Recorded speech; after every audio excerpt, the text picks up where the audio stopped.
then, when Colville's Palatoy factory closed back in 1984, decades of toy making came to an end in Leicestershire.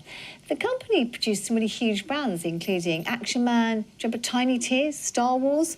Well, now, decades on, a Leicestershire filmmaker believes that a secret treasure trove of toys remain buried in the town. But is it just an urban myth? Well, BBC Radio Leicester's breakfast presenter Adi Damon has been to investigate.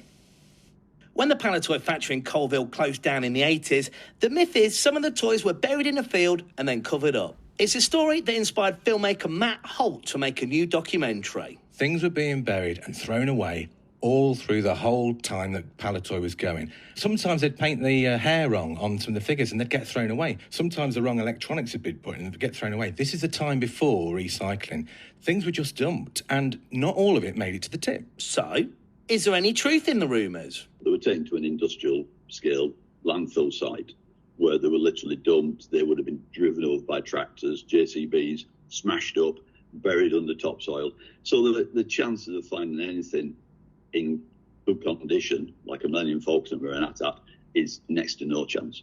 Although, like all myths, there is a degree of truth. Throughout the 1960s and 70s, there was a small landfill on the edge of Colville where the local children would know where the tip was and go and rescue bits of broken toys and certainly the packaging for the stars to get free Action Men. Regardless of the truth, Matt hopes his film reminds people of Colville's toy-making heritage. Richard III, yeah?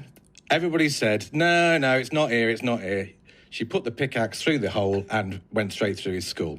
I've been talking to kids and young people who don't even know that Palatoy made these Star Wars figures. And you hear the stories like the guy who, there was a teddy bear called Huggy Bear, and he took a roll of that stuff that was being thrown away home and he lined his van with it, a bit like Dumb and Dumber. There was a guy that wrote a note in the Millennium Falcon that was left from 1984 and it was undiscovered. A guy in Sweden bought the Millennium Falcon, mint in box, opened it up and found this note that said, I've packed 1,000 of these now. Can I have a free one? Signed, Derek. Let's celebrate the fact that we were a big part of pop culture history. Adi Damon, East Midlands Today, Colville. Don't dig up a car park, though, in case. It's weather time now, okay?